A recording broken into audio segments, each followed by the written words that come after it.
Di generasi kini. Pendengar dan netizen serta peserta Zoom meeting dalam acara visi generasi kini pagi ini, seiring berjalannya waktu, cara pandang kita semua dan cara bertindak kita dalam menghadapi era industri 4.0 ini berubah. Di mana kecanggihan teknologi membuat setiap orang harus bisa beradaptasi dengan semua yang serba cepat, tidak terkecuali dalam cara berusaha dan berbisnis, juga harus mengikuti perkembangan zaman jika tidak ingin terlibat oleh pesaing yang jauh lebih maju. Promosi dan juga strategi pemasaran dengan menggunakan website, media sosial, atau bahkan membuka akun di sebuah e-commerce dilakukan untuk memenuhi keinginan pasar yang juga bergerak dengan cepat. Namun apa yang harus diperhatikan sebelum menentukan dan juga melebarkan bisnis kita dengan menggunakan website, medsos, atau melalui e-commerce? Simak jawabannya dalam visi generasi kini di hari ini dengan tema pilihan bisnis kamu di mana? Website, media sosial, atau melalui e-commerce? Sudah ada 3 narasumber yang bergabung di pagi ini dalam Zoom meeting visi generasi kini di hari Sabtu 14 Agustus 2021. Tapi jangan lupa juga untuk para peserta yang sudah hadir di Zoom meeting untuk mengisi absensi di Google Form yang sudah kami sampaikan atau sudah kami cantumkan di kolom komentar yang ada di Zoom meeting. Saya sapa dulu narasumber yang pertama adalah Sayed Muhammad, pengurus HIPMI Jaya atau Himpunan Pengusaha Muda Indonesia Jakarta Raya. Halo, Bang Sayed, Halo, apa kabar? baik-baik, apa kabar? Kabar baik juga. Bang Sayed bisa cerita sedikit latar belakangnya dan ngapain aja sih di HIPMI Jaya?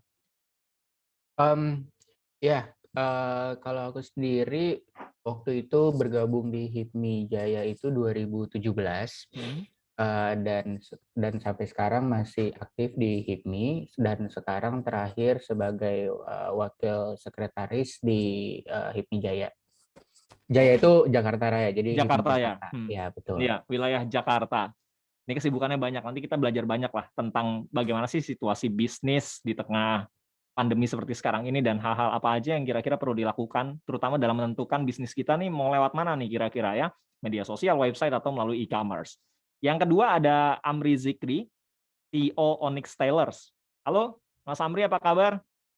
Halo, alhamdulillah kabar baik. Kabar baik, alhamdulillah. Cerita sedikit dong tentang Onyx Tailors ini, saya udah buka-buka sih tentang, Instagram-nya dan cari-cari tahu Iya, tentang informasinya, tapi pendengar dan juga netizen nggak semuanya tahu nih, Mas Amri. Cerita sedikit iya, dong iya. tentang kegiatannya di Onyx Tailors. Ya, baik, terima kasih. Sebelumnya host tadi namanya Bang siapa ya? Mohon Berry. maaf. Oh, Bang Berry. Iya, mohon maaf. Selamat pagi Bang Berry dan teman-teman semuanya. Kemudian selamat pagi juga Bang Sayed. Bang Sayed, ini Amri Bang yang kemarin Iya, sempat WhatsApp. tahu Iya, tahu. iya. Siap. Iya betul. Jadi saya alhamdulillah tahun ini masuk HIPMI Jaya juga. Saya ini berarti salah satu kadernya Bang Sayed juga ini. Wih, Iya, tahun ini masuk HIPMI Jaya juga, kemudian aktivitas sekarang di Onyx Tailors, kami di eh, kami di kemeja premium, kami jualan kemeja premium, produk-produk kami itu mengenai kemeja dan khususnya untuk pria, dan kita memasarkannya itu untuk kalau kami kebanyakan untuk customer, untuk mhm, klien itu di pemerintahan, kemudian di BUMN dan sebagainya. Karena memang produk kami itu emang digunakan untuk para eksekutif dan bisnis juga kita pakai. Dan juga kemudian hal-hal karama yang memang dia ingin tampil untuk sempurna aja sih, untuk tampil pede ketika dia beraktivitas gitu. hadir dalam sebuah acara aktivitas yang resmi gitu ya? Betul, betul. Karena memang Oke, dibutuhkan pakaian yang sesuai gitu. mhm. Nah, kalau, kaitannya dengan anak muda nih ya, ini ada Wear and Wear. Ada Mas Jody De Alessandro, Social Media Marketing, Wear and Wear. Halo Mas Jody, apa Halo kabar? Mas Ferry, baik-baik alhamdulillah. Oke, cerita sedikit dong tentang Wear and Wear ini. Saya udah cek juga di Instagram-nya, ini keren banget, kemeja-kemeja juga ya. Tapi sepertinya Iya. pangsa pasarnya beda nih dengan, Mas Amri di Onyx Tailors. Cerita sedikit dengan, Wear Wear ini.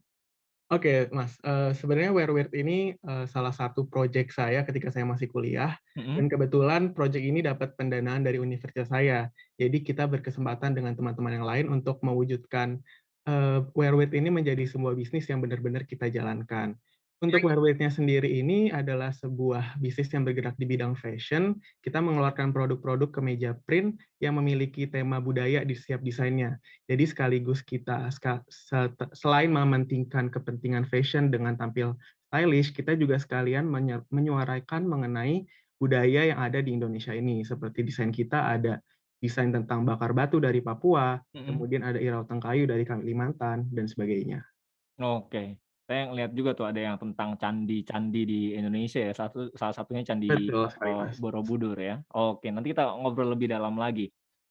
Kami ingin tahu juga, mungkin mendengar dan peserta semuanya di Zoom meeting ini pengen tahu juga ya. Kalau yang mau tanya langsung juga boleh, jangan lupa untuk isi absensi dan menyampaikan pertanyaan di kolom komentar yang ada di Zoom meeting. Yang mau WA juga boleh di 081 180 6543 atau telepon di 081 180 6543. Kami ada goodie bag nanti untuk 2 peserta yang aktif, masing-masing akan mendapatkan 1 yang nanti akan saya umumkan di akhir acara. Dari Alisan, ingat kemeja, ingat Alisan. Saya mau ke Bang Said dulu. Situasi bisnis dan dunia usaha di tengah pandemi ini gimana sih sekarang? Saya pengen tahu dulu deh, Bang Said ini bisnisnya apa nih sekarang? Ya, jadi di luar HIPMI, karena memang HIPMI kan himpunan pengusaha ya, jadi memang semua anggotanya itu wajib memiliki usaha sendiri. Ya.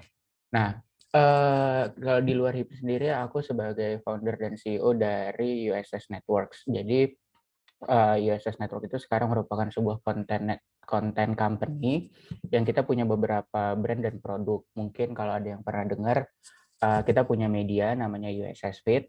Lalu juga kita punya beberapa event namanya Urban Sneaker Society, terus Local Fest, Local Taste, Classroom, ada beberapa event lagi lah yang kita pegang gitu. Dan juga kita punya e-commerce namanya Sonder Lab sekarang. Sonder Lab ini e-commerce fashion. Nah, semua ini kita bertarget segmen itu anak muda, Gen Z dan early millennial, dan kita berfokus di konten-konten lifestyle gitu. Jadi lebih banyak ngomonginnya fashion, music, art, contemporary art ya, dan teman-temannya gitu. Oke. Kayaknya nggak perlu dijawab nih sebetulnya nih. Gimana situasi bisnisnya Bang Said di situasi pandemi kayak sekarang ya, apalagi lagi PPKM. Tapi kita pengen tahu lah. Kita tetap pengen tahu gimana nih kondisinya sekarang. Gini, kalau cerita boleh sedikit sharing bahwa aku sendiri itu di 2019 itu fokus bisnisnya itu masih event. Jadi kita punya event itu ada Local Fest, ada Urban Sneaker Society, itu ya yang namanya event kan kita sangat bergantung sama keramaian ya. Ya, sama crowd ya. Sama crowd, betul. Dan kita bisa dibilang Urban Sneaker Society itu event terbesar untuk kategori sneakers dan streetwear di Asia Tenggara. Terakhir kita menghadirkan di 2019 itu hampir 50.000 orang dalam 3 hari di SCBD itu. Nah, di 2020 waktu itu pastinya tim kita sangat optimistik karena event terakhir sangat sukses gitu kan. Menyambut 2020 sudah banyak tawaran sponsor masuk, bahkan revenue-nya baru 2 bulan dari sponsor itu udah ngalahin 2019 gitu ceritanya. Tiba-tiba COVID melanda gitu kan. Masuklah COVID dan akhirnya semua event kita dibatalkan. Nah, disitulah menurut kita dan menurut aku juga ya jiwa pengusaha diuji gitu kan, bagaimana kita bisa beradaptasi sebenarnya. Nah, dari situlah kita beradaptasi sebuah yang tadinya kita berfokus kepada offline activity, kita berfokus menjadi digital activity. Nah, dari situ kita fokuskan media-media kita yang tadinya belum kita fokus, akhirnya kita fokus di sana. Sehingga salah satu media kita namanya USS Fit, itu growth-nya dari follower 100.000 di Januari itu nggak nyampe 100.000 dan bahkan kita sempat di-ban. Jadi kita mulai lagi dari nol. Jadi kita waktu itu sempat 100.000, tapi waktu itu di-ban oleh Instagram. Akhirnya kita mulai lagi dari nol. Nah, dari nol itu hingga sekarang berarti kurang lebih 1,5 tahun followers kita sudah 750.000 gitu. Website kita dari traffic-nya hanya 10.000, 20.000 per bulan menjadi sekarang 500-600.000 per bulan. YouTube kita menjadi 300.000 followers dalam 1,5 tahun ini juga gitu. Jadi kita benar-benar fokus ke dunia digital, termasuk event. Jadi event kita pindah ke dunia digital gitu. Jadi kita bekerja sama dengan marketplace, dengan JDID, dengan Tokopedia, lalu juga kita bikin event sendiri, dan bahkan kemarin kita berinovasi membuat event multiplayer pertama di Indonesia gitu. Jadi kalau teman-teman kalau pernah dengar ya, atau ada yang ikut juga, kemarin kita bikin Urban Sneaker Society Virtual World Karwaku namanya. Jadi kita mungkin kalau sekarang ada yang pernah dengar Gather Town nggak ya? Iya. Nah, jadi kita bikin seperti itu sebenarnya, tapi itu tahun lalu. Jadi itu kita bikin sendiri. Jadi teman-teman yang datang ke event kita bisa bikin avatar sendiri, bisa ganti-ganti outfitnya, dan bisa ketemu sama orang dan bisa ngobrol gitu. Jadi itu kenapa kita bilang pertama di Indonesia gitu, karena itu kita bikinnya tahun lalu basically. Itu sih. Oh, Jadi oke. intinya ya pasti tidak bisa mengandalkan offline, kita beralih ke beradaptasi ya. Jadinya kita fokus ke digital gitu. Kalau dari aku sendiri. Iya, secara strategi berarti berubah total ya. Semua Betul. ekspektasi yang ada di tahun 2019 dibuang jauh-jauh deh. Betul. 2020 dan 2021 harus berubah total. Betul. Nanti kami pengen tahu juga, Bang Sayed, apa sih yang berubah tadi akhirnya lebih mengarah ke keuntungan yang bisa growth juga bertumbuh jauh lebih baik, atau justru ya mau nggak mau ya harus sadar diri lah, berbeda karena event yang biasanya crowd-nya banyak gitu ya, misalkan karena di sebuah tempat justru berpindah secara digital gimana, nanti kita bahas juga. Kami Siap. pengen tahu juga, Mas Amri gimana kalau di Onyx Tailors? Apa yang beda atau, di tengah pandemi ini kesulitan juga sebetulnya, mengalami kesulitan? Karena kan kita tahu ya, banyak juga event-event yang mungkin, resmi gitu ya, yang harus dihadiri orang, sehingga mungkin permintaan akan kemeja yang premium ini tadi dari para instansi atau pejabat-pejabat gitu, akhirnya jadi berkurang. Gimana Mas Amri? Iya betul, memang tidak bisa dipungkiri ya bahwa situasi sekarang di pandemi COVID yang kita hampir sudah berjalan 2 tahun ya, dari 2020 ya kalau di Indonesia kan, itu emang berdampak banget bagi kita. Mungkin semua pengusaha ya, semua pengusaha bisa di berbagai lini itu terdampak. Nah kalau di Onyx Tailor sendiri ya kami pun sama, ya seperti yang tadi Mas Berry sampaikan, kalau misalkan terdampak kita pun terdampak. Kalau di Onyx kita memang untuk fokus karena memang setiap usaha itu kan berbeda ya, berbeda pangsa pasarnya, berbeda juga cara bagaimana mereka menggait klien dan sebagainya. Kalau kami memang dari awal memfokuskan untuk ke beberapa klien di yang eksekutif dan pemerintahan, dari sebelumnya memang kami memang di event itu sekarang sama, kita beralih juga ke event yang online. Untuk sekarang, untuk event terdekat sih insya Allah kami juga akan ada acara dengan HIPMI, Bang Sayed, kalau Oh, ingin info. lagi Iya, collab ingin nih info. kayaknya ya? Iya betul, kita lagi iya, kita sedang persiapkan itu, collab dengan beberapa brand, dan itu kita akan launching-nya via online. Jadi bagaimana kita memanfaatkan situasi pandemi ini ya, bagaimana kita bisa berkreativitas, kemudian beradaptasi, dan yang paling penting sih kolaborasi sih, Mas. Di zaman seperti ini kita kalau tidak berkolaborasi kita bingung juga, karena di saat seperti ini kita yang harus bisa bangkit bersama. Nah, bangkit bersamanya itu ya dengan berbagai elemen, dengan berbagai ya kita sesama teman-teman pengusaha kita berkolaborasi, bagaimana kita mencari gimana nih kita ada ide apa, produk kami dengan produk teman-teman, apa yang bisa kita sinkronkan, kita kolaborasi, hayu kita launching, kemudian kita dengan situasi seperti ini di pandemi, ya udah kita bikin online, kemudian ya kita pikirkan bagaimana untuk strategi-strategi lainnya. Seperti itu sih, Mas. Oke, kalau, Mas Jody gimana di Wear and Wear? Terutama kan sebagai sosial media marketing ya, kayaknya nggak terlalu terkena dampak nih, atau terkena dampak juga sebetulnya? Oke Mas, cerita sedikit juga ya Mas. Jadi sebenarnya ketika saya dan teman-teman merencanakan tentang bisnis ini, dan itu tuh dimulai tahun lalu ketika sebelum pandemi, sebelum kita mengajukannya ke universitas untuk didapatkan pendanaan. Cuman ternyata pas dalam pengajuannya ada pandemi, sehingga kita harus benar-benar mikir nih, gimana Wah, caranya muter otak tuh ya? iya, fashion yang kita jalankan ini yang tadinya berfokus ke bazar dan offline dan sebagainya, harus mengganti caranya karena bazar dan hal-hal atau acara offline itu kan ditiadakan selama pandemi. Jadi kita harus benar-benar mikir gimana caranya bisa kita tetap melaksanakan strategi pemasaran kita, namun semuanya diubah ke jadi online. Jadi di situ mulai kita benar-benar mutar otak, kira-kira apa sih yang harus kita lakukan, kayak menggunakan misalnya media sosial, terus juga kita bekerja sama dengan berbagai KOL, untuk ada akhirnya bisa menyebarluaskan produk kita yang dari awalnya belum diketahui banyak orang, menjadi lebih diketahui banyak orang. Iya. Sampai akhirnya harus mulai dari nol lagi nggak sih? Kalau tadi kan Bang Said bilang USS Fits bahkan sampai kena ban yang waktu itu dan harus mulai dari nol. Kalau Wear and Wear gimana? Karena kebetulan bisnisnya juga baru dari tahun lalu ya Mas, dan pas Mhm. banget nih lagi ada pandemi, jadi ketika kita mulai pun ya memang kita mulainya dari nol sih Mas. Dari nol lagi berarti ya? Tapi Iya. nggak terlalu butuh adaptasi dibandingkan dengan orang-orang yang sebelumnya sudah segala sesuatunya offline ya berarti kalau kayak gitu ya?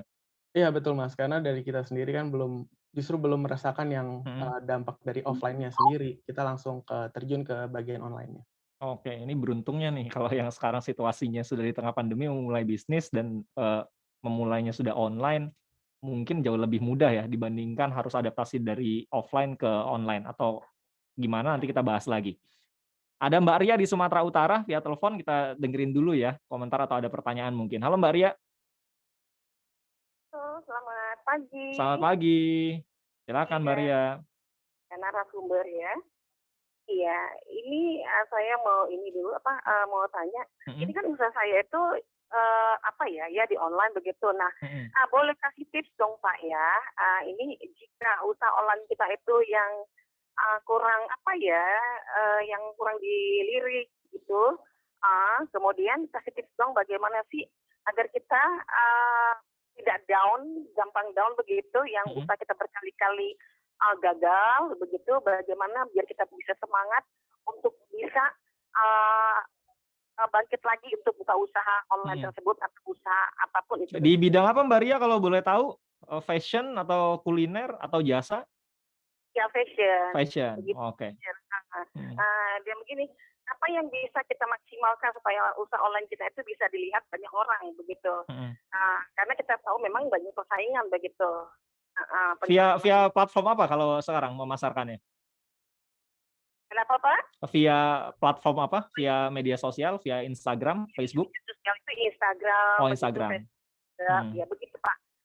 Begitu. Jadi bagaimana gitu biar usaha kita, bisnis kita itu um, tetap win begitu mhm. meskipun di situasi pandemi ini begitu. Oke, Heeh. itu Ya aja mungkin ya? begitu. Terima kasih. Selamat Iya, pagi. terima kasih, selamat pagi Mbak Ria. Ada Mas Joko di Jakarta Pusat. Halo Mas Joko, selamat pagi. Pagi, Bung Beri. Iya, silakan. Ya, pagi saya siapa Sayid sama Amri sama satu lagi saya kurang. Tapi Iya, sebelumnya dengan Jody juga tadi ya?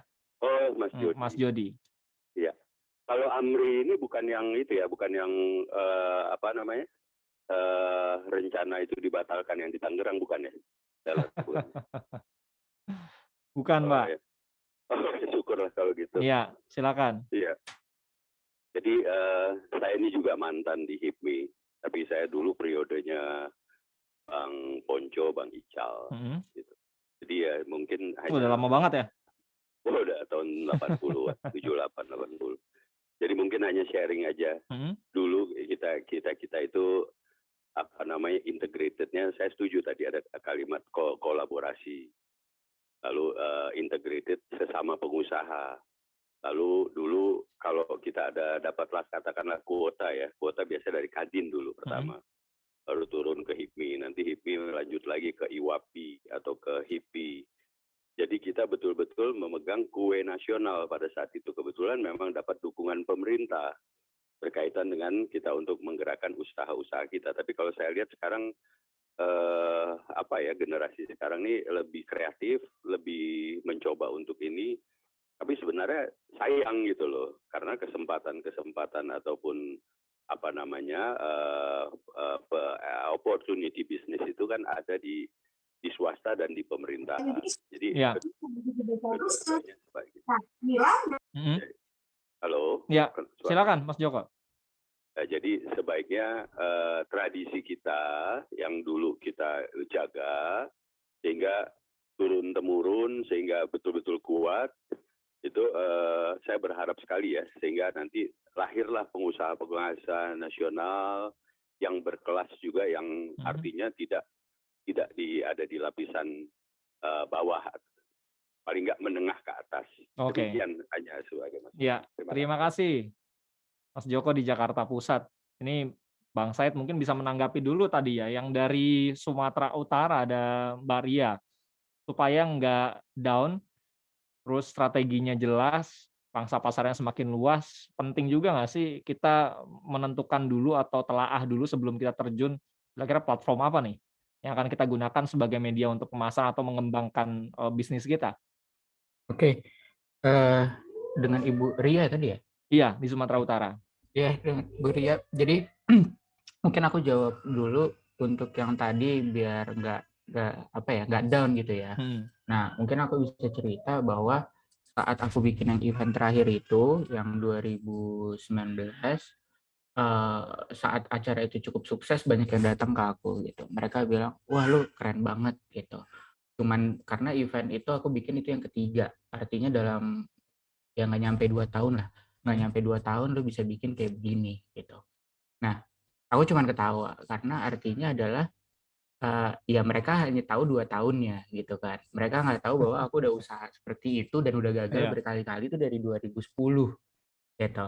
Jadi poinnya adalah gagal itu wajar banget gitu. Tapi gimana caranya kita nggak mau menyerah sih. Artinya kan di setiap kegagalan itu aku belajar dan dapat network baru. Dulu aku pernah bikin event bazar gitu ya. Terus saking sepinya aku dikelilingin nih sama tenan-tenannya. Kayak apa tanggung jawab lu bikin event nggak ada peserta gitu. Aku pernah sampai digituin gitu kan. Jadi dari situ aku belajar banyak hal gitu. Jadi belajar banyak hal, networking sama sponsor gitu kan, jaga kredibilitas gitu. Jadi dari situ pelan-pelan aku dapat networknya sehingga saat aku ready gitu kan dengan menemukan ya banyak faktor yang tepat, akhirnya dalam 1-2 tahun aku bisa menciptakan karya baru yang langsung melejit gitu. Jadi itu proses sih kalau menurut aku, itu proses yang harus kita lewatin sebagai pengusaha di mana kita terus berinovasi, belajar dari kesalahan lah seperti itu. Nah, dan juga ya banyak-banyak belajar tentunya. Nah, ini aku juga mau kasih tips yang tadi Ibu Ria bilang bahwa tadi pertanyaan Ibu Ria bilang kalau nggak salah begini, bagaimana caranya biar bisa dilihat banyak orang? Iya. Gitu ya. Nah, menurut aku itu adalah pertanyaan yang salah. Artinya gini, untuk apa barang Ibu Ria dilihat banyak orang gitu? Karena kan KPI-nya bukan berapa banyak yang lihat, nanti ujungnya adalah berapa banyak yang beli gitu kan. Kan Ibu Ria nggak mau dong cuma dilihat 1.000.000 orang tapi nggak ada yang beli gitu. Nah, jadi artinya adalah Ibu Ria harus melihat dulu segmentasi produk Ibu Ria. Oke, tadi Ibu Ria udah bilang fashion. Nah, fashion itu kan juga banyak ya, apakah buat anak kecil, ibu-ibu, anak muda, terus dari segi umur berarti. Kedua dari segi PSIS-nya, dari segi ini harganya, pricing-nya tuh emang bermain di premium kah? Kalau tadi kan Amri kan mainnya premium gitu kan. Terus kalau ini mainnya apa? Modelnya seperti apa gitu. Jadi Berarti itu kita nanti nentuin segmentasi kita dulu dong kalau kayak gitu. betul, karena marketing harus sesuai dengan segmentasi gitu kan. Karena kan budget kita terbatas nih, ya kan. Nah, dengan budget yang terbatas kita harus menentukan segmentasi yang mau dituju sehingga marketnya biaya marketingnya tuh efisien gitu. Nah, kalau tadi karena memang gini, misalnya kita bermain di marketplace doang. Marketplace itu memang salah satu kendaraan gitu kan. Tapi kan di situ juga banyak banget pemain, saingannya cukup ketat gitu. Nah, jadi pertanyaannya apakah memang cocok di marketplace produknya gitu. Kalau memang cocok di marketplace kan di marketplace sendiri ada biaya iklan gitu kan. Iya. Sekarang itu kan bisa iklan di marketplace, misalnya di Tokped atau di Shopee. Nah, itu kan nanti bisa testing gitu.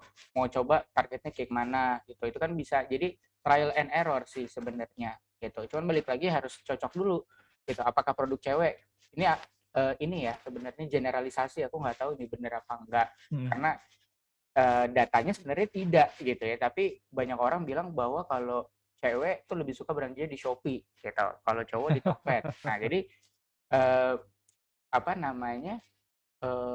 nah itu kan bisa menjadi ini juga gitu kan, insight-insight seperti itu yang dibutuhkan gitu. Nah, nanti apakah mau lewat sosmed? Sosmed juga bisa advertising bisa diarahkan gitu kan. Jadi difokuskan gitu. Intinya sih difokuskan marketing sesuai dengan segmennya. Oke. Kalau Amri gimana? Mas, Amri gimana? Apakah sebelum memulai Onyx Tailor sempat juga menjalankan usaha yang lain sampai pada akhirnya menemukan passion dan, pasarnya Onyx nih kayaknya yang lebih menghasilkan, akhirnya lanjut. Artinya pernah mengalami juga yang disampaikan oleh Bang Zaid juga tadi? Betul, sebenarnya saya pun sama ya, pernah mengalami eh, naik turunnya sih Mas. Kalau bisa dibilang Mmm, naik turun ya kita pernah mengalami juga. Dulu memang kalau saya dari dulu memang passion di bidang fashion ini ya. mhm, Dulu saya sempat keluarkan produk tapi untuk wanita, untuk produk wanita. mmm, Tapi memang ada naik turunnya, kemudian saya cari-cari cara, dah sepertinya ini tidak bisa bertahan, ya akhirnya saya putar otak lagi ya.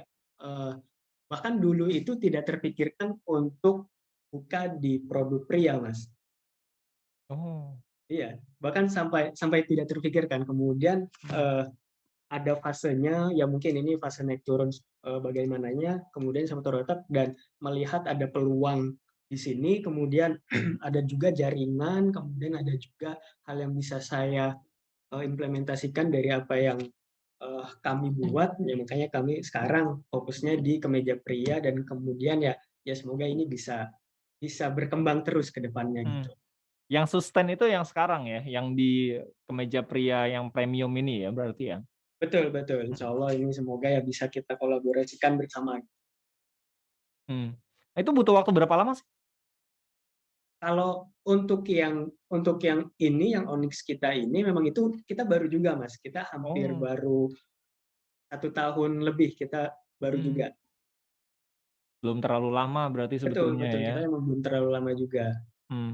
Nah berarti kalau begitu sebetulnya Mbak Ria nggak perlu kecil hati ya? Bukan intinya tadi bagaimana caranya kita dilirik, tapi kita Ya bagaimana, betul. cari nih pangsa pasarnya, "Oh kayaknya saya nggak cocok di sini deh pangsa pasarnya," putar otak lagi, bahkan hal-hal yang kadang-kadang nggak terfikirkan, jalan kita ada di sana gitu ya, Mas Amri ya? Betul betul betul. Mungkin saya ingin sedikit menambahkan ya, tadi yang Mhm, dibilang Bang Sayed itu memang benar sekali, salah satunya seperti itu, banyak yang Bang Sayed ungkapkan. Mungkin saya ingin, berikan tambahan sedikit, kalau untuk kita ingin meningkatkan kembali semangat, karena memang Mas ya, kita di dunia bisnis, mau kecil, mau besar, kalau semangatnya tidak ada, susah juga Mas, betul. Apalagi ditambah dengan situasi yang semakin sulit, situasi yang semakin, wah kita harus putar otak, itu memang kalau kita tidak bisa kuat dari diri kita sendiri memang akan down. Nah, salah satunya mungkin ya kita cari bantuannya itu dengan gabung komunitas dulu aja.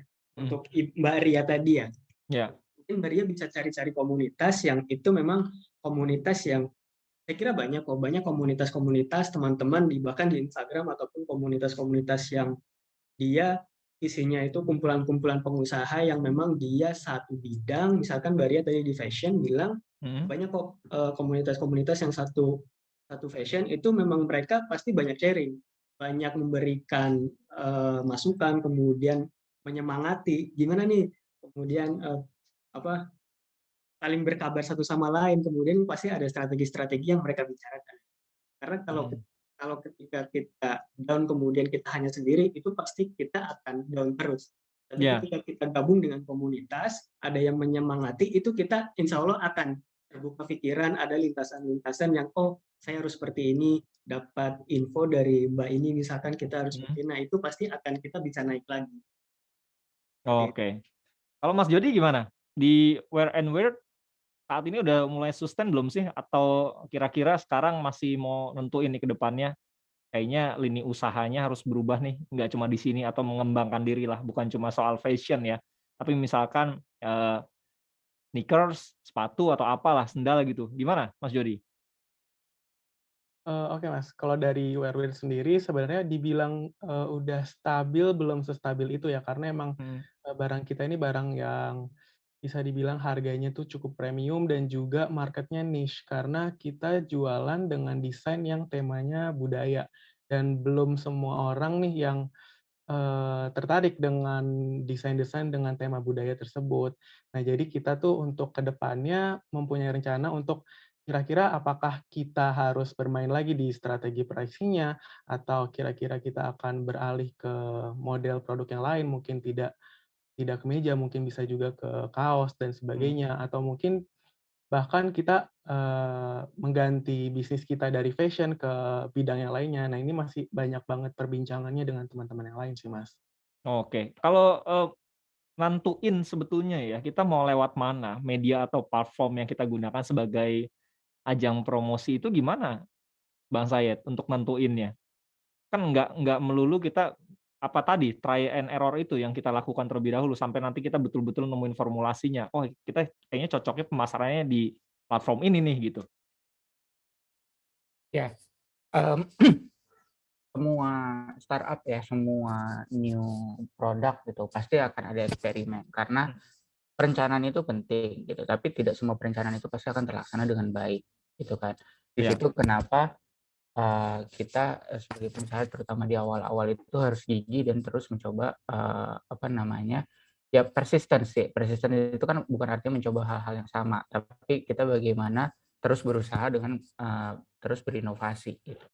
Nah, eee, bahkan kadang banyak, hal-hal yang kita lakukan tanpa sadar gitu kan, ternyata berhasil gitu. Itu karena eksperimen, walaupun kita plan-nya A, B, C, terus tiba-tiba kita iseng nyoba E, malah E yang berhasil mmm, gitu. Jadi, eee, memang pasti tentunya tadi kalau aku bilang gitu ya, eee, planning gitu. Planning itu penting banget karena memang di awal kan kita berdasarkan plan yang ada gitu kan. iya, Nah tapi, apa namanya, eee, tadi itu Ibu Ria ya, Ibu Ria tadi kalau ini kita masih ngomongin Ibu Ria nggak sih? mmm, global sekarang kita, Global secara ya? umum Oke. aja, Oke, ya jadi kalau secara umum ya sebenarnya seperti itu. Jadi yang paling penting adalah, kalau dari aku terus kalau aku cerita gitu ya, mungkin ada yang kenal Erigo.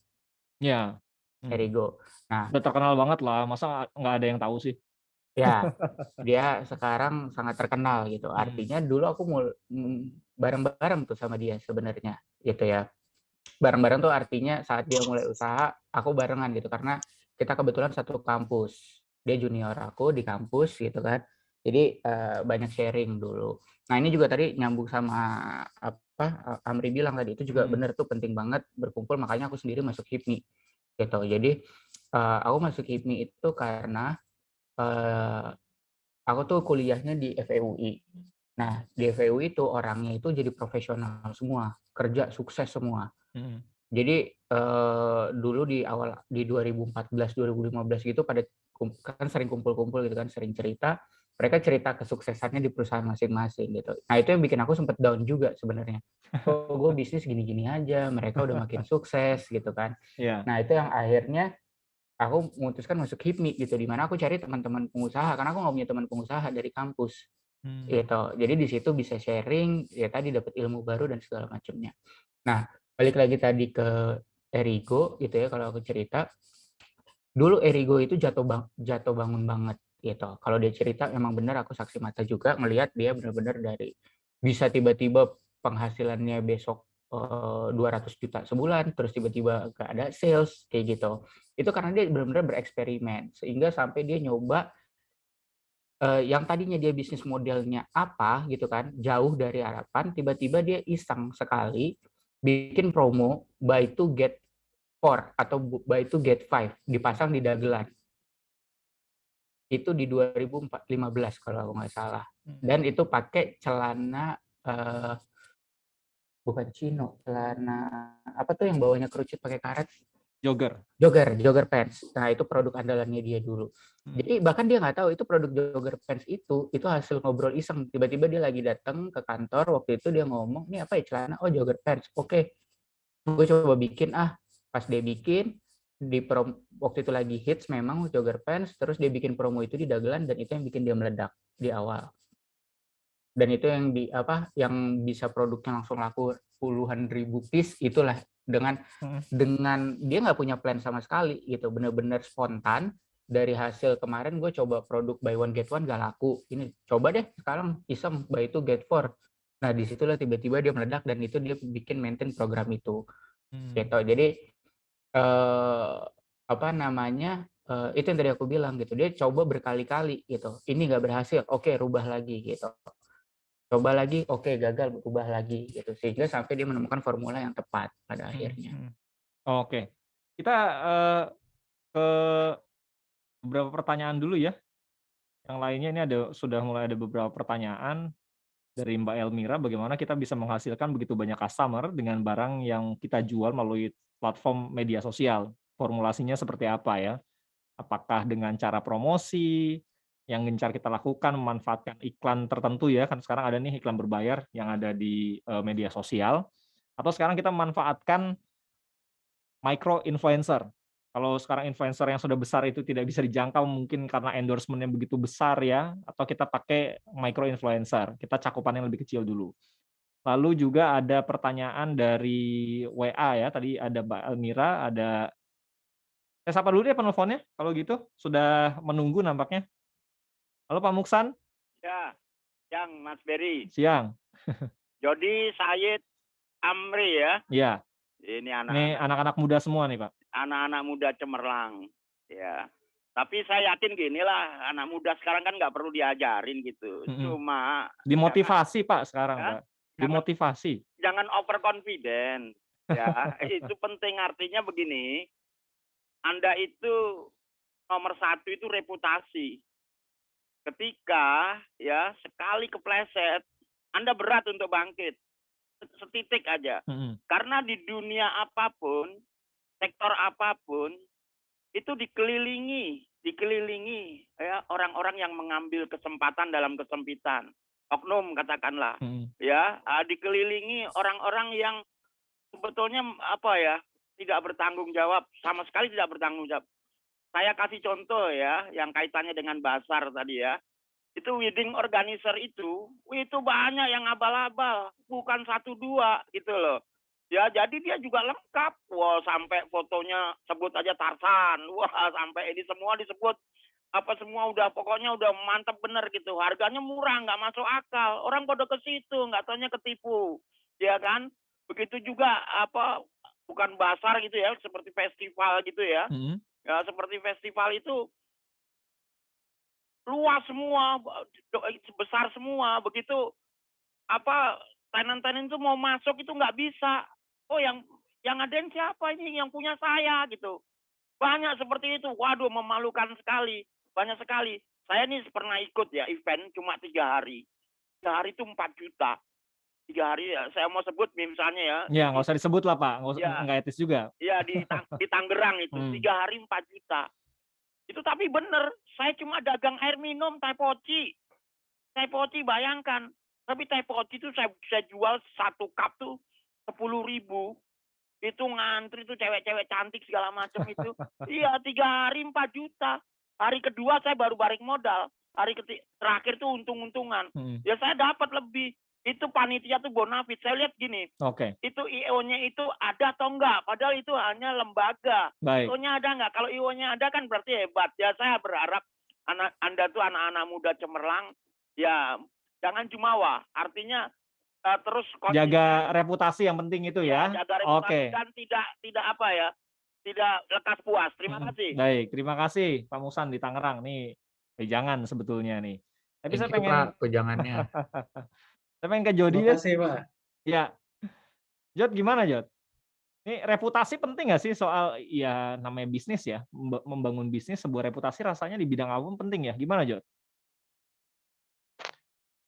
Penting, dibilang penting ya penting sih Mas, karena emang orang-orang kadang ngelihat ketika mereka melihat suatu brand itu yang dilihat dulu kan dari reputasi brand itu, apakah dari masa-masa sebelumnya ada permasalahan pada brand itu atau enggak, dan ketika brand itu baik-baik saja, biasanya dia reputasinya akan lebih bagus dan meningkatkan trust dari customer-nya juga sih Mas. Trust, karena reputasi bagus, cuan jadi nempel terus gitu ya Jod ya?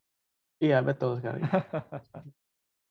Oke, kita kembali ke pertanyaan. Ini ada beberapa pertanyaan yang sudah masuk. Tadi dari Mbak Elmira ya, bagaimana kita menghasilkan begitu banyak customer dengan barang yang kita jual melalui platform media sosial. Nah, kalau yang dilakukan sama Mas Amri ya di Onyx Tailors. Ini kalau saya lihat kan di profil Instagramnya itu via Instagram. Ada foto-fotonya, kemeja-kemeja eksklusif yang premium tadi yang dipasarkan. Kemudian juga memasarkannya via WA. Ini memanfaatkan betul-betul pure memanfaatkan media sosialnya ya untuk meningkatkan selling atau tadi testimoni misalkan dari semua customer yang ada dari mulut ke mulut itulah yang pada akhirnya akan meningkatkan selling dari Onyx Tailors. Gimana Mas Amri? Iya, betul Mas. Sebelum sana mungkin kita harus harus tahu bahwa setiap usaha, setiap bisnis yang kita jalankan itu pasti akan berbeda-beda bagaimana cara kita pendekatan dengan customer. Itu pasti akan berbeda bagaimanapun bisnis kita berada. Tapi bagaimanapun kita harus memanfaatkan yang namanya media sosial dan perangkat yang lainnya untuk kita berpromosi dan sebagainya. Kalau di Onyx sendiri memang kita untuk di Instagram, kemudian untuk di website kita hanya sebagai display, kita tampilkan produk-produk kita, Onyx, kemudian untuk yang lainnya kita memang by WhatsApp, kemudian kita memang door to door. Maksudnya kita ya sama tadi seperti yang Mas Beri sampaikan, kita dapatkan testimoni dari orang-orang yang memang puas dengan pelayanan kami, puas dengan produk-produk kami, seperti itu. Nah, Bang Sayed, di media sosial, e-commerce, apa betul tadi yang disampaikan sama Mas Amri ya? Ini cuma sekadar display atau etalase kita aja yang biasanya kita punya toko konvensional atau kita punya tempat untuk kita berusaha secara konvensional, semuanya kita pindahkan ke online, tapi tetap kita punya operasional yang tetap offline juga, nggak sepenuhnya kita bisa lakukan dengan online gitu. Hanya etalasenya aja lah atau display-nya yang kita gunakan di media sosial. Ya, apa namanya, pasti beda-beda ya, tadi balik lagi tergantung strateginya. Nah, cuman memang kalau di zaman sekarang ini ya kalau mau punya toko offline, hanya toko offline pun ya berarti nggak bisa berjualan karena nggak boleh buka kan. Iya. Terutama di yang level 4 gitu ya, daerah-daerah level 4. Pasti kan sulit untuk beroperasi, itu mau tidak mau harus beradaptasi. Bagaimana caranya itu bisa masuk ke dunia digital, apakah pakai sampel, pakai etalase. Mungkin kan juga Amri banyak produknya itu yang custom ya, artinya kan nggak bisa ready to wear, nggak bisa langsung dibeli jadi gitu, biasanya harus diukur, bahkan ya PO dulu ya. Betul, bahkan kemarin itu aku sempat lihat yang ada brand-brand yang custom itu dia sempat berinovasi, orangnya bisa ukur di rumah gitu, dikasih tahu caranya, cara ngukur lengan dari mana sampai mana gitu, ada videonya gitu kan. Jadi bahkan dia tanpa harus datang ke toko untuk diukur, dia bisa dapat produk custom sesuai request gitu. Kurang lebih sih gitu, itu pertama. Nah, terus aku tadi sedikit mau ngasih tips apa namanya berkaitan dengan ini juga, mumpung ingat soalnya. Iya. Gini, jadi sekarang itu ada terjadi tren baru. Sebenarnya bukan tren baru sih, cuman tren yang terjadi dari beberapa tahun lalu dan berlangsung sampai sekarang, yaitu pasar tengah itu mulai hilang. Gitu. Pasar tengah itu mulai hilang. Artinya pasar medium yang mungkin kita tahu brand-brand yang ada di tengah-tengah itu mulai research-nya dari Deloitte aku pernah baca. Itu jadi pertumbuhan brand-brand yang menyasar market medium itu stagnan atau bahkan cenderung turun. Sedangkan brand-brand premium atau brand-brand yang yang menuju low, yang targetnya low, itu growth-nya jauh lebih tinggi. Nah, ini penting nih. Kalau baru mau mulai bisnis, kayaknya kita mainnya di arah sana ya. Low atau premium sekalian gitu ya. Jangan di antaranya berarti. Betul. Jadi sekarang trennya adalah jangan bermain di target yang tengah-tengah. Gitu. Karena kecenderungannya kalau kita lihat ya sekarang ya, kita ya, mungkin ini berlaku buat kita juga. Gitu. Jadi kalau kita itu kan nggak usah jauh-jauh ke kita aja nih. Ke kita sekarang cenderung akan kalau mau beli barang, udah deh nggak apa-apa, gue nabung dulu biar gue bisa beli barang yang bagusan. Ya, bagus-bagus sekalian. Betul. Banding nanggung atau di tengah-tengah gitu ya. Betul. Atau kalau mau nyari, gue mau nyari diskonan pokoknya. Iya kan? Gue nunggu diskon baru gue beli. Gitu. Jadi dari kita sendiri aja udah mencerminkan sifat itu sebenarnya kan. Nah, jadi tapi itu adalah tren yang berlaku global gitu. Nah, termasuk fashion salah satunya. Jadi fashion itu di datanya bahwa brand premium itu growth-nya per tahun bisa naik 5% secara overall, yang low market itu juga bisa naik 4-5%, sedangkan yang di target medium itu stagnan gitu, bahkan cenderung turun gitu berapa tahun terakhir. Gitu sih. Jadi itu penting untuk kita tadi menyasar target, karena tadi ada pertanyaan bagaimana di sosial media gitu kan. Tadi ada pertanyaan itu bukan Iya, sih betul betul pakai betul. iklan atau KOL gitu kan, micro Mhm mhm, influencer. mhm mhm. Nah, itu ada hubungannya dengan target market soalnya gitu. Jadi balik lagi dengan budget yang terbatas, kita harus yang lebih efisien gitu kan. Nah, kalau misalnya kita tadi ngomongin price sensitive, ya kan? Nah, itu akan lebih baik kalau kita pakai iklan gitu kan di Instagram, di sosial media, di marketplace gitu kan dengan harga coret kan biasanya gitu kan Ya. strateginya. Harga 100.000 coret 50.000 gitu. Nah, itu kan impulsif buying gitu kan. Begitu dia lihat, oke gue beli, dan itu yang biasanya itu lari ke produk-produk yang price sensitif gitu. Hmm. Jadi yang tidak terlalu mementingkan fungsi, desain atau apa gitu kan. Misalnya kita beli obeng, ya obeng kan ya gitu-gitu Hmm. aja kan. Nah, itu kalau ada yang 100.000 sama 50.000, kalau lihat mungkin aku pilih yang 50.000, simpelnya gitu. Hmm.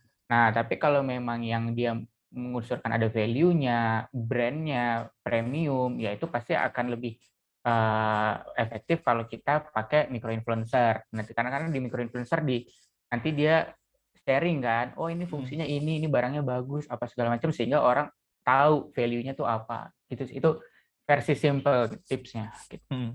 Oke, ini ada pertanyaan yang mungkin arahnya ke Jody nih. Ada Mbak Elis di Tangerang Selatan. Mau tanya, kalau kita sekarang kan ya, Jody kalau dilihat sekarang dengan timnya ini memanfaatkan media sosial Instagram.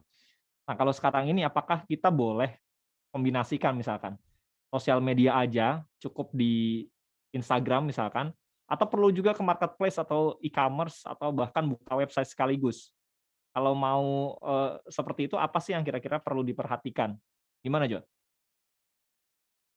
Oke Mas, kalau di Wearwith sendiri itu sebenarnya kita memanfaatkan ketiganya ya Mas. Jadi kita punya media sosial, kita juga punya website kita sendiri, dan kita juga punya e-commerce di beberapa e-commerce, toko di beberapa e-commerce.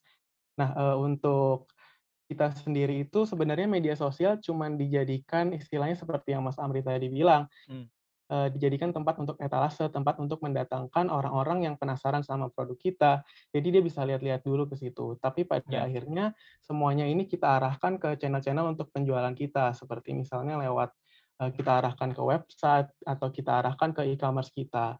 Dan demikian juga kalau kita menggunakan kerjasama dengan influencer juga, itu kita arahkannya bukan ke media sosial kita, tapi untuk menghasilkan sales biasanya kita langsung mengarahkannya itu ke channel penjualan kita, kayak tadi e-commerce ataupun via website, gitu sih, Mas.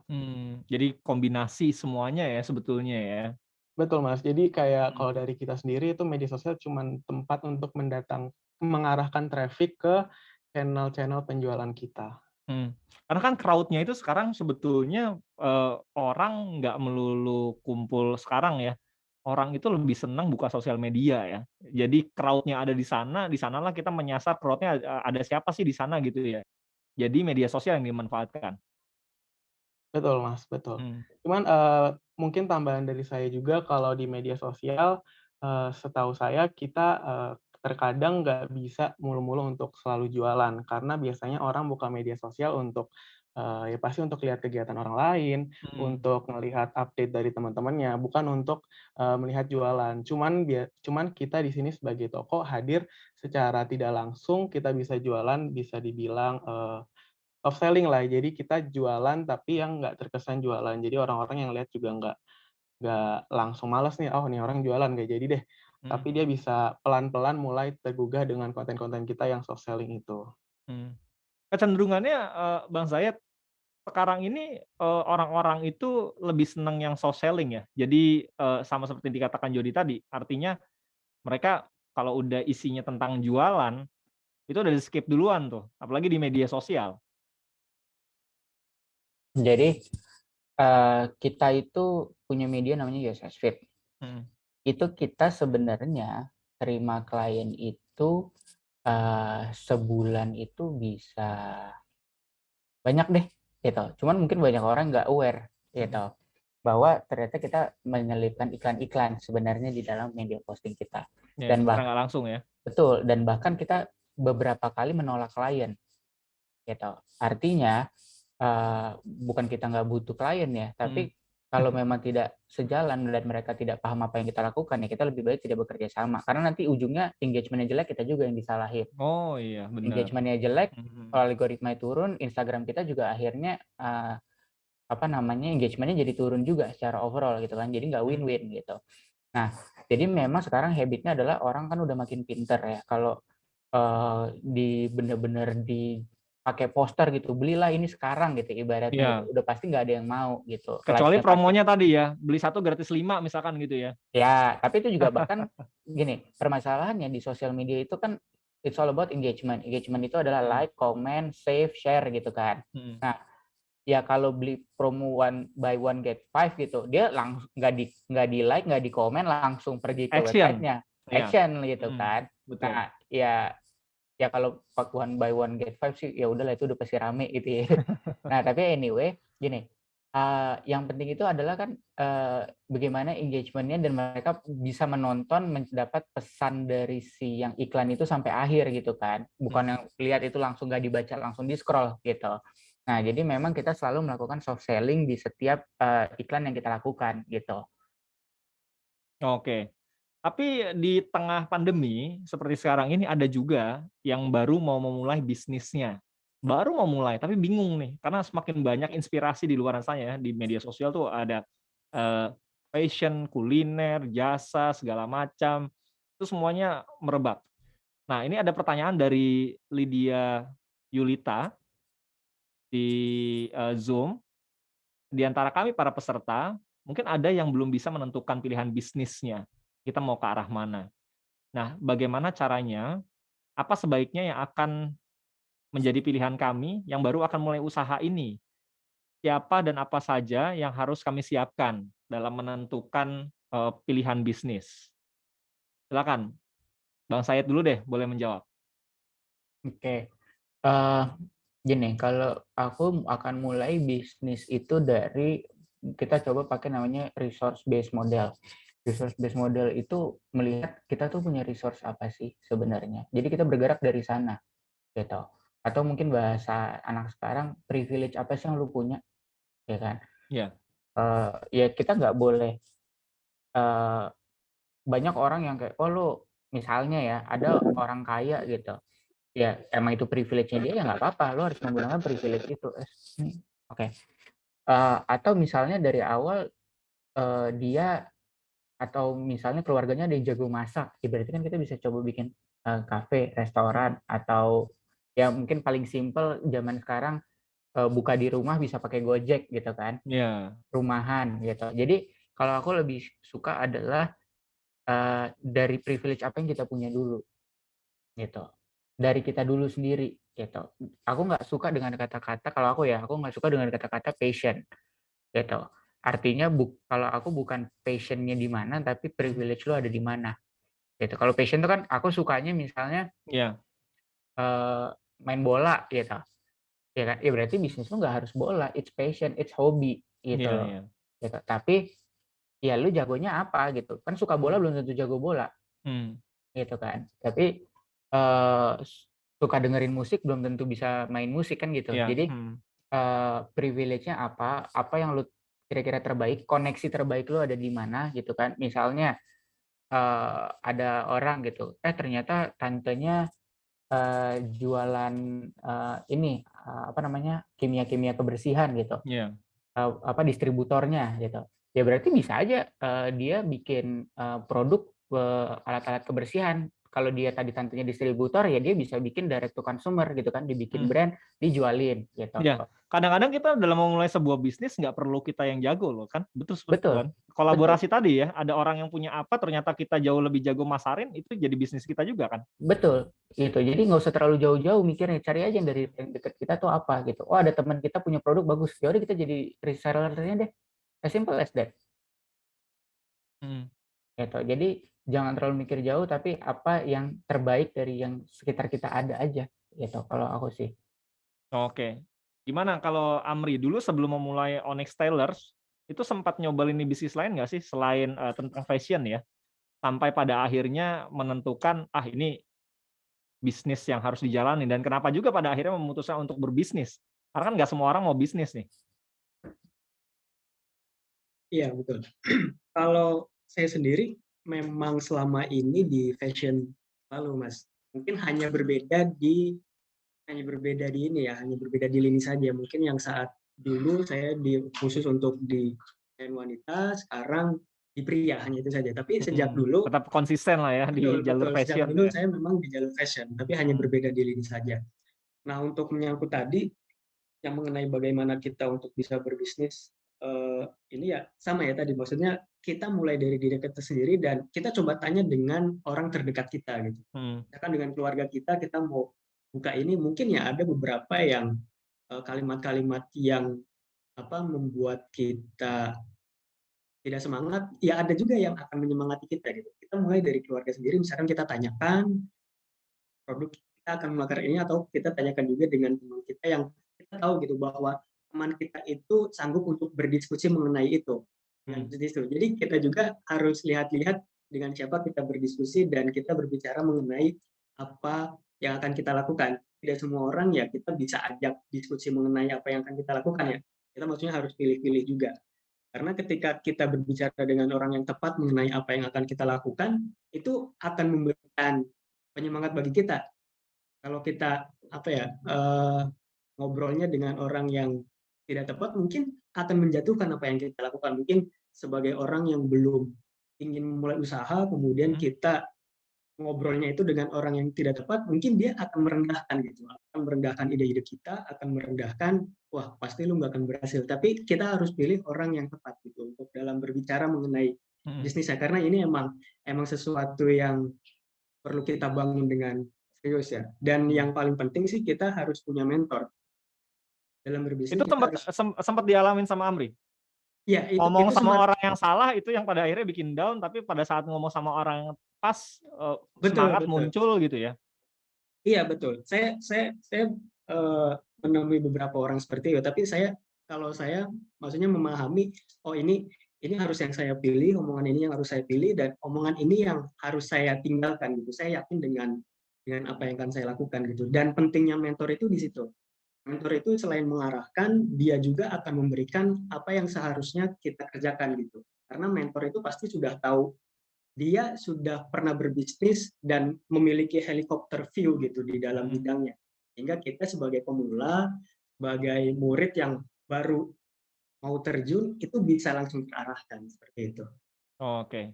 Jadi membangun wear and weird dari tugas kuliah tadi, ini kayaknya lebih kepada privilege ya, Jod, waktu itu? Atau sebetulnya memang ada passion juga di bidang fashion anak-anak muda?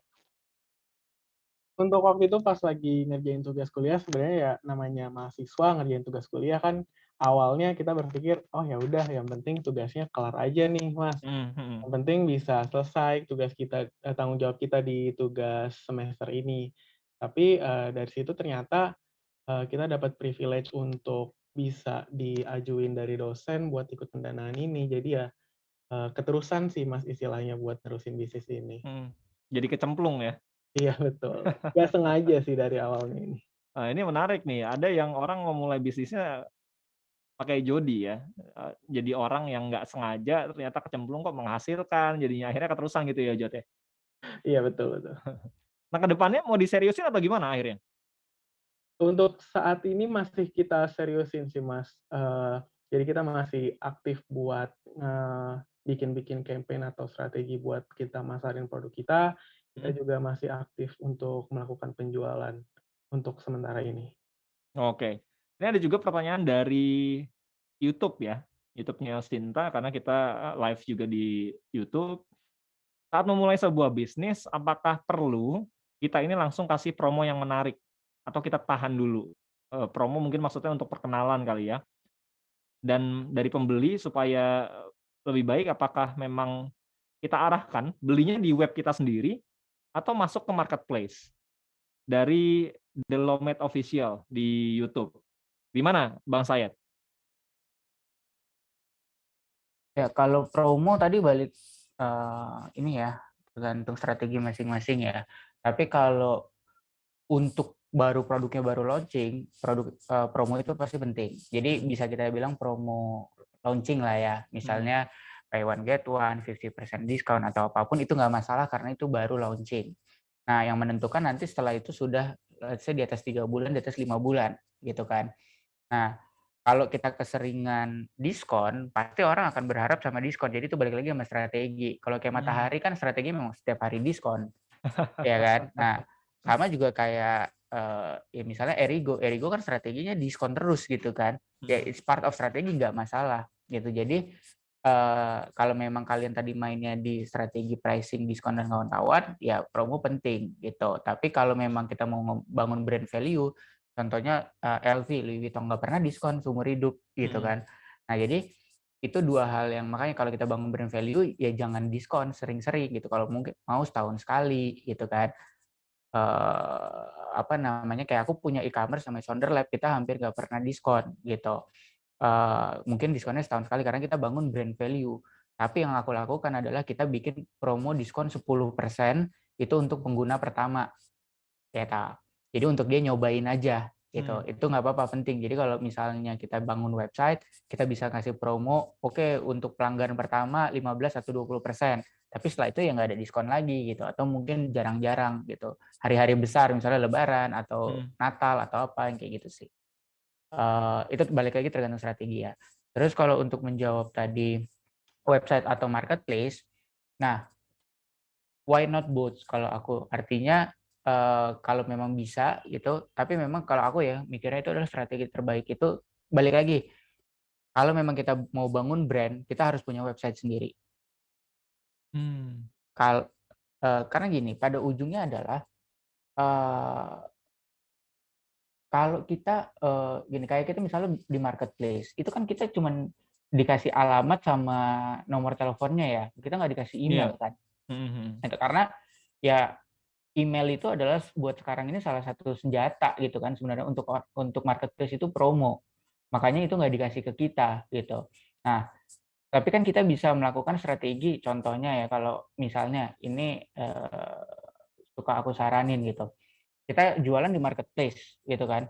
Tapi kita let's say bikin thank you notes gitu kan. Thank you notes yang isinya voucher atau diskon kayak oke, terima kasih telah berbelanja. Ini ada voucher atau diskon untuk kalian belanja di website kita sendiri. Gitu. Let's say 15%, 20%. Nah, saat dia belanja yang kedua di website kita karena ada diskon, nah kan kita dapat database-nya mereka tuh. Dan mereka udah nyobain website kita. Gitu kan. Nah, selama memang website kita nyaman untuk berbelanja, pembayarannya mudah, segampang marketplace lah ya. Nah, itu pasti mereka akan repeat gitu di website kita karena kita Balik nanti lagi ya. Iya, dan itu nanti kita ada namanya kan customer ini apa namanya manajemen gitu kan. Misalnya kita kasih loyalty points atau apa sehingga mereka kalau belanja bisa, kalau mereka suka sama produk kita ya mereka otomatis akan belanja di kita terus, dan kita bisa kasih promo tadi karena kita udah punya emailnya mereka kan. Nanti ada promo apa, ada barang baru apa, kita bisa langsung targeting ke mereka gitu. Kalau ke marketplace bisa, tapi kita disuruh bayar lagi, ya kan? Kan bisa tuh kita bayar targetin orang yang sudah belanja di ini kita gitu misalnya. Tapi itu kan biasanya bayar lagi, ya kan? Mau DM ya bayar lagi, ada tuh kuotanya gitu kan biasanya. Nah, jadi kalau aku suka strategi ya combining gitu. Marketplace penting karena memang di situ udah berkumpul jutaan orang, ya kan? Tapi harus itu pelan-pelan harus kita migrasiin ke aset kita karena in the end adalah kita nggak tahu nih kapan ya, bukannya ngedoain atau gimana ya, tapi bisa aja marketplace itu juga tutup. Ya, suatu saat ya. Suatu Tapi kalau saat kita punya website sendiri lebih sustain gitu ya. betul, itu aset kita sendiri gitu. Kayak aku tadi, aku udah bangun capek-capek di Instagram 100.000 dengan gampangnya di-ban.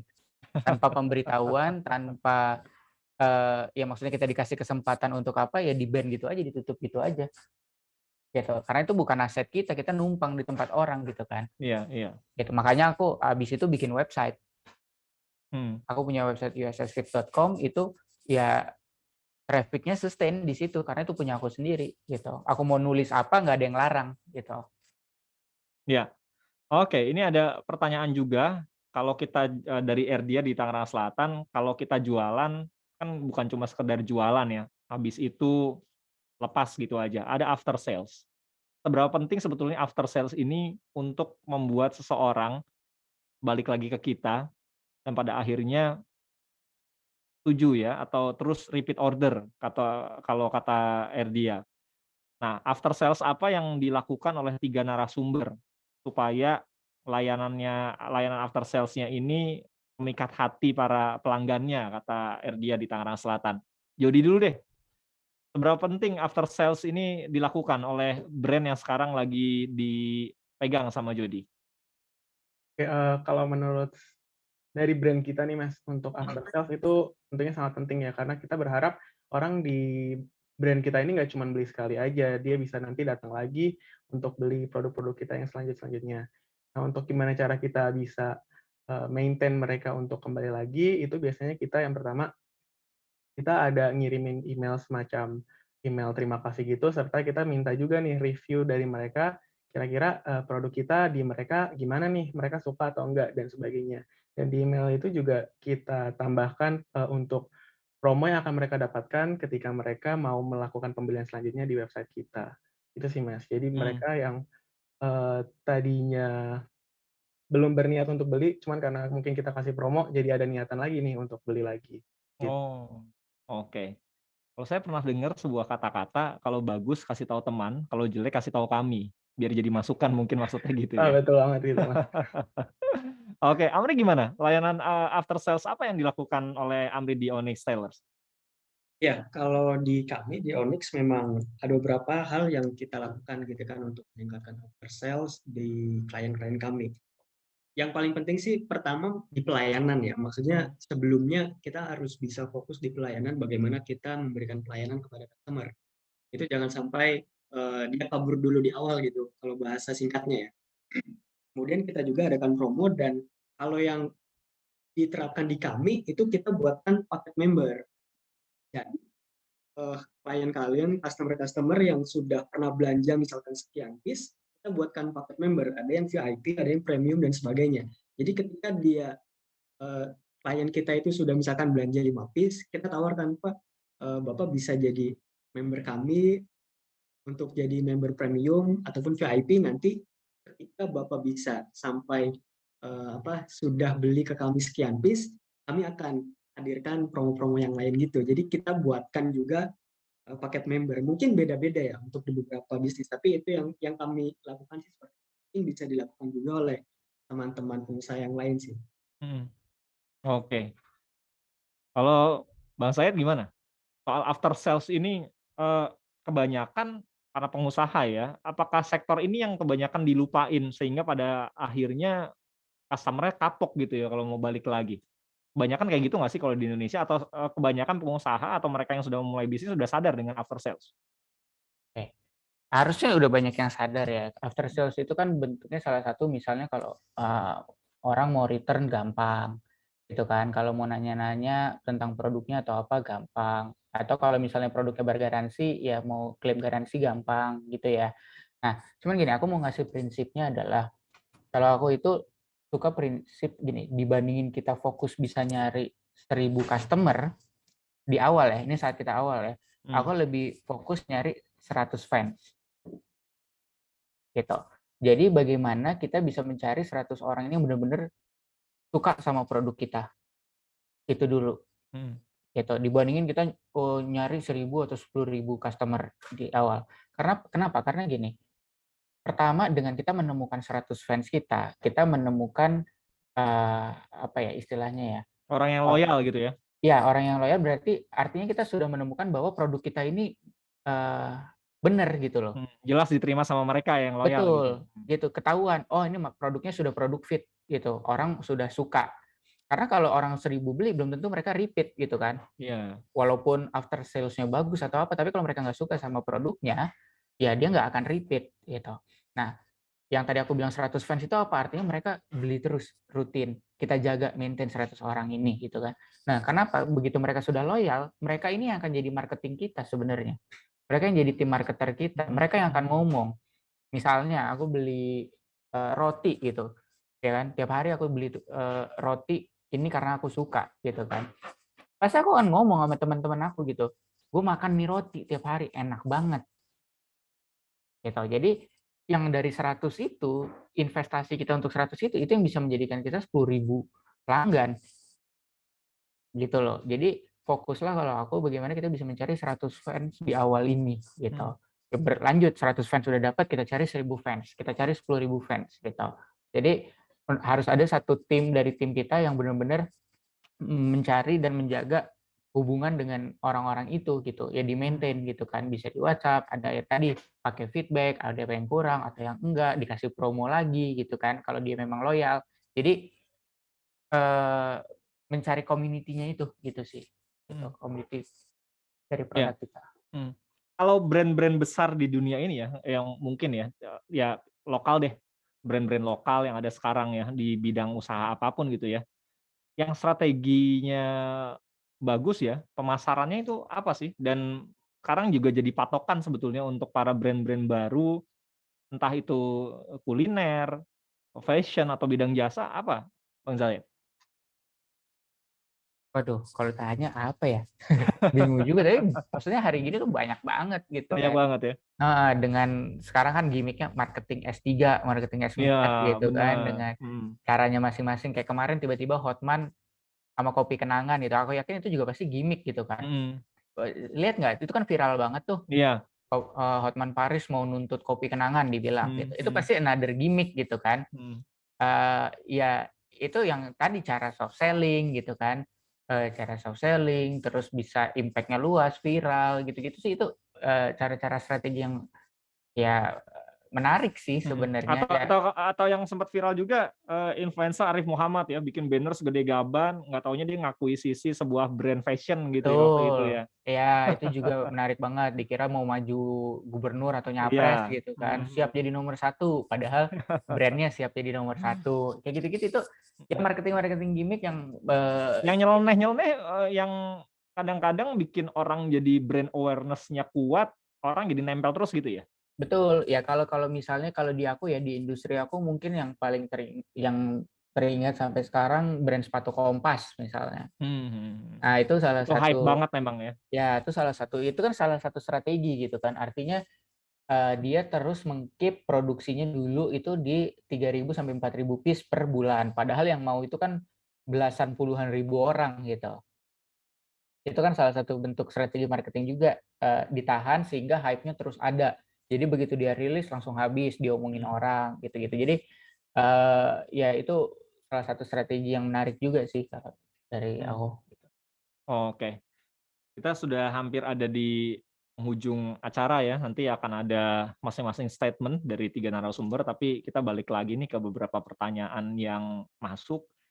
Ada dari Mas Agus Handoko, bagaimana mensiasati nama produk kita saat masuk ke dalam marketplace, kalau ternyata banyak orang yang belum familiar, bahkan nggak tahu nih dengan, produk kita. Mungkin Jody bisa jawab. Oh ya Mas, kalau dari saya sendiri untuk gimana sih caranya biar orang yang belum tahu tentang produk kita di marketplace, itu gimana caranya biasa orang biar tahu. Nah, kalau dari saya ada beberapa cara sih Mas sebenarnya. Untuk yang pertama, seperti yang saya state sebelumnya, kalau salah satu cara saya mendatangkan traffic ke e-commerce yang saya punya itu melalui media sosial atau melalui dengan kerjasama dengan influencer atau dengan advertisement yang saya lakukan di media sosial. Jadi itu untuk cara awal sih Mas, biar orang-orang yang tadinya nggak tahu tentang e-commerce kita Kenalan dulu gitu ya, bisa kenalan, memperkenalkan diri. ya betul, bisa kenalan hingga akhirnya diarahkan ke e-commerce yang kita punya. Terus juga kalau di e-commerce sendiri biasanya itu banyak banget ada activity yang bisa kita lakukan, kayak misalnya ada advertisement-nya juga, atau kita bisa ikutan semacam namanya flash sale-nya, atau kita bisa ikutan event-event yang diadakan di e-commerce-nya, dan di situ bisa buat naikin traffic ke toko juga sih, Mas. Nah ini untuk Mas Amri nih, bagaimana cara mengarahkan target pasar kita untuk memilih produk kita dibandingkan mungkin dengan produk pesaing ya? Apalagi, kita tahu Mas Amri ini kan bergerak di bidang fashion kemeja pria yang premium ya. Gimana tuh supaya mengarahkan kita tahu, kemeja premium mungkin ada juga, tapi gimana caranya supaya pasar kita bisa berkembang dan yang tadinya ada di kompetitor, akhirnya beralih ke kita, gimana tuh Mas Amri? Iya betul, memang betul ya bahwa pangsa pasar, ketika kita memilih pangsa pasar pasti ada beberapa kompetitor ataupun bisnis-bisnis yang lain yang serupa dengan kita gitu. Mhm, Ya tidak di yang low, middle, bahkan di premium pun ya sama gitu. Ya iya, sama di kami pun di Onyx di premium sama juga pemain-pemain yang lain. Bahkan itu lebih besar gitu. mhm, Itu lebih besar dan sudah berkecimpung lebih lama. Kemudian kita terjun di samudra yang luas ini, di gitu kan, betul kan? iya, Dengan pemain-pemain yang mungkin bisa dibilang mereka sudah jadi shark-nya, udah jadi hiunya di situ. Dan ya itu bagaimana kita bisa putar otak aja sih, bagaimana kita bisa berinovasi bahwa kita pun yakin bahwa brand kita ini tidak kalah dengan brand yang lain. Produk kita harus yakin bahwa produk kita, apa yang kita berikan itu sama kualitasnya. mhm, Dan yang paling penting sebagai, kalau kami ya, sebagai memang meskipun brand premium yang baru terjun di, ya bisa dibilang di lautan yang luas ini, mhm, yang sama-sama premium pun banyak, ya kita mainkan di harga. Kita kita ada selisih harga dengan brand premium yang lain. mhm. Kita kualitas sama, tapi selisih harga kita bersaing, nah itu akan jadi pertimbangan. Otomatis customer akan beralih ya, apalagi kalau Betul, kita betul, betul. ngebandingin, oh bahannya sama, jahitannya Betul, sama, semuanya kualitasnya sama, tapi kok ini bisa jauh lebih, terjangkau di kantong saya dibandingkan dengan yang ini gitu ya, iya betul. otomatis customer langsung beralih, Iya betul. Dan yang paling penting kita jangan sampai mendowngrade kualitas ya. Maksudnya kualitas, iya mhm, betul. Kita bermain di sejajaran premium, tapi kita jangan sampai untuk berada di bawah kualitas yang premium juga gitu. Kita tetap harus bisa mempertahankan kualitas, kita juga harus bisa, kalau bisa kita di atas dari brand premium yang lainnya gitu. Seperti mhm. itu. Oke. Sebelum menutup, saya mau mengumumkan untuk 2 peserta yang tadi sudah bertanya ya, sudah dipilih oleh timnya Elsinta yang akan mendapatkan goodie bag. Ada Mbak Elmira dan juga Mbak Lydia Yulita. Mohon segera konfirmasi data pribadi kirimkan ke WhatsApp-nya Elsinta di 081 180 6543. Terima kasih juga untuk seluruh peserta ya. Jangan lupa untuk absensi untuk mendapatkan e-sertifikat yang nanti akan kami kirimkan ke emailnya masing-masing. Nah, sebagai penutup, saya ingin kembali, ke Bang Sayed nanti masing-masing, Amri dan juga Jody juga bisa memberikan penjelasan sebagai penutup. Di tengah pandemi ini masih banyak yang mau memulai bisnis. Apa yang harus dilakukan, terutama kepada mereka-mereka yang masih bingung nih. Ada yang mungkin kena, PHK, ada yang dirumahkan, tapi mereka punya modal, mereka mau tetap hidup di tengah pandemi. Bisnis apa atau kalaupun mereka mau mulai bisnis, bagaimana mereka cari tahu bisnis apa yang kira-kira paling cocok dan sustain saat ini di tengah pandemi? Silakan Sayed. Oke, mungkin gini, kalau aku lihat gitu ya, banyak orang yang ada yang punya ide, ya kan, tapi nggak punya modal. Yang punya modal, nggak punya ide, gitu kan. Dia nggak punya dua-duanya, Mmm, apapun itu. Nah, jadi, eee, pertama kita harus garis bawahi bahwa modal itu bukan selalu duit, ya. Modal itu bisa dalam bentuk apapun, reputasi, ya, pengetahuan, network, ya kan, atau mhm, apapun gitu. Itu semua bisa dijadikan modal, asal kalian tahu cara mengelola aset kalian itu, gitu kan. Dengan network yang tepat kalian bisa dapat peluang, ya kan. Peluang itu berarti nanti oke, ada kita kenal sama orang butuh, pengadaan apa misalnya, tapi nggak punya modalnya, carilah partner yang punya modal, gitu kan. Nah, atau misalnya, dia tahu mau apa, ya intinya gitu. Intinya adalah modal itu tidak harus selalu duit, gitu mhm. ya. Dan itu kalian harus mencari tahu modal apa yang kalian punya. Nah, yang kedua tadi juga aku lihat sempat ada pertanyaan gitu ya, kalau nggak punya network bagaimana gitu. Iya, Nah, betul. ini, eee, tadi sudah dibahas sebenarnya gitu ya. Kalian Mmm, ini suaranya kedengeran nggak sih? iya kedengeran sekarang. Oh, Tadi kayaknya ke-mute. Iya, ke-mute. Ya, jadi apa tadi aku mau bilang? Oh iya, carilah organisasi-organisasi atau lingkungan-lingkungan yang kalian bisa bernetworking gitu. Karena networking itu kan nggak harus mahal ya. Artinya ya kalian bisa cari lingkungan di sekitar kalian gitu, atau forum-forum bahkan gitu, forum Facebook, forum apa gitu kan cuma modal data doang ya gitu kan. Atau ikut seminar seperti ini gitu. Jadi yang apa namanya? Ya salah satunya adalah kalian bisa ikut HIPMI gitu kan. Gitu kan, HIPMI itu tersebar di seluruh Indonesia ya gitu. Setiap daerah harusnya ada HIPMI-nya masing-masing gitu kan, di mana itu pasti pengusaha-pengusaha itu berkumpul. Dan HIPMI itu sebenarnya tidak selalu kalau terdengarnya, wah pengusaha kelas kakap gitu, karena kan memang lulusan HIPMI ya misalnya Bang Sandi, Bang Erick Thohir, ya kan, maksudnya kesannya Iya. kelas-kelas berat semua, enggak kok gitu. Artinya banyak juga pengusaha-pengusaha baru yang join HIPMI gitu. Selama memang syaratnya join HIPMI itu hanya punya akte gitu. Artinya kalian sah sebagai pengusaha gitu. Nah, jadi selama kamu sudah menjadi pengusaha ya bisa join HIPMI gitu kan. Nah, nanti kan di situ berkumpul bersama teman-teman pengusaha lain. Nah, disitulah network kalian gitu.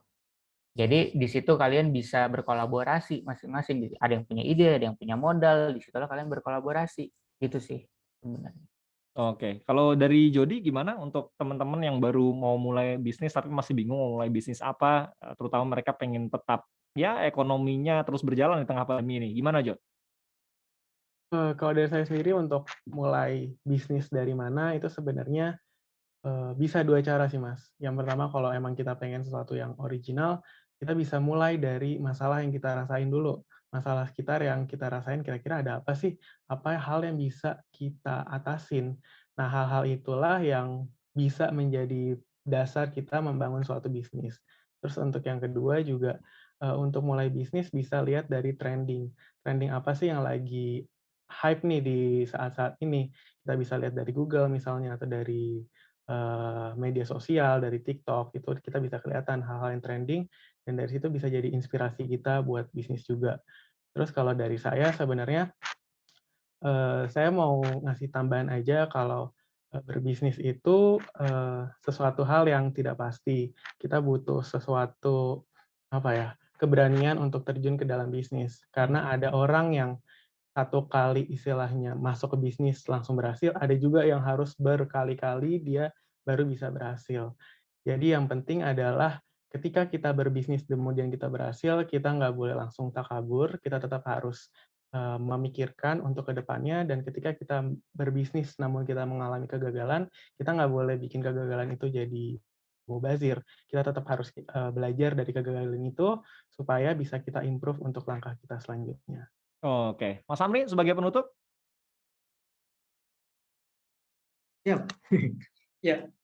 Penutup dari saya sebenarnya investasi terbesar dan modal terbesar bagi siapapun ya, bukan hanya pebisnis, bahkan kita misalkan masih sebagai seorang kerja ataupun yang lain, itu investasi dan modal terbesar adalah ke diri sendiri. Bagaimana kita untuk tetap belajar, bagaimana, dan saya kira di zaman sekarang ya, maksudnya kita mendapatkan ilmu itu mudah sekali gitu aksesnya. Kita bisa YouTube, banyak sekali gitu podcast yang dari mulai motivasi yang bisa dibilang bagaimana kita cara goreng tempe, bahkan untuk membuat roket pun ada gitu di YouTube. Itu kita bisa belajar dari sana gitu. Karena investasi terbesar itu ya pada diri kita sendiri. Bagaimana kita untuk mengasah diri kita untuk bisa yakin dengan diri sendiri, karena semangat dan motivasi itu paling penting ya. Dan salah satu cara bagaimana untuk kita terus meningkatkan motivasi itu ya dengan kita mendapatkan masukan dari yang lain. Ya seperti mungkin istilahnya seperti kita naik motor ya. Kita punya motor, kemudian ketika bensin kita habis, kita kan perginya ke SPBU gitu. Sama dengan semangat gitu. Ketika semangat kita down, ya kita harus datang ke orang, komunitas ataupun organisasi yang bisa menyemangati kita. Bisa dibilang misalkan kita ketika sedang down, bensin kita sedang habis, SPBU kita adalah kita mungkin mendengarkan podcast, kita bisa hadir ke seminar-seminar seperti yang tadi Bang Sayed sampaikan ya. Itu yang paling penting. Kemudian kita bisa percaya diri, kemudian ya yang paling penting emang cari teman sebanyak-banyak sih. Itu dan Membangun jaringan ya. betul sama seperti Oke. tadi Bang Sayed sampaikan promosi HIPMI, ya saya pun sebagai kader barunya Bang Sayed di HIPMI, saya juga ingin promosi HIPMI bagi teman-teman yang memang sudah masuk di dunia bisnis, tidak ada salahnya kok untuk masuk ke HIPMI. Silakan teman-teman, HIPMI ini sudah ada di semua, insya Allah sudah ada di berbagai daerah di Indonesia. Teman-teman bisa cek daerahnya ada HIPMI di mana, kemudian bisa masuk dan kita bisa berjejaring di sana. Kemudian tadi saya juga ingin salam, tadi ada Bang Joko ya di awal ya, yang tadi katanya anggota HIPMI juga di zamannya Pak Abu Rizal Bakri dan Pak Ponco Sutowo ya. Iya. Wah itu sudah lama banget, itu berarti senior kami nih, senior kami di HIPMI. Semoga sehat selalu Bang Joko, tadi masukannya sangat berarti, saya banyak belajar dari apa yang disampaikan. Terima kasih semuanya. Baik. Terima kasih Mas Amri, Bang Sayed, dan juga Mas Jody ya, sudah bercerita dan juga berbagi ilmu dalam kesempatan hari ini. Terima kasih juga untuk seluruh peserta yang sudah menyampaikan pertanyaan dan komentar. Sekali lagi mohon maaf tidak semuanya dapat saya baca satu persatu, tapi mudah-mudahan tadi jawaban-jawaban dari 3 narasumber yang kami hadirkan mewakili berbagai pertanyaan yang ingin disampaikan.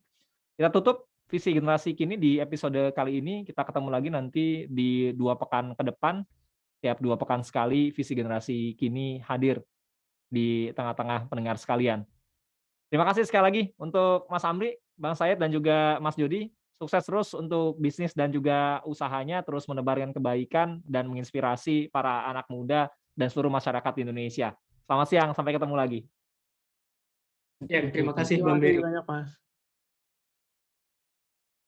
Demikian tadi pendengar Visi Generasi Kini di episode kali ini dengan tema pilihan bisnis kamu di mana, website, media sosial, akun di e-commerce. Saya Beri Hamzah, menutup jumpa kita di Visi Generasi Kini episode kali ini. Kita ketemu lagi di lain kesempatan. Sampai jumpa.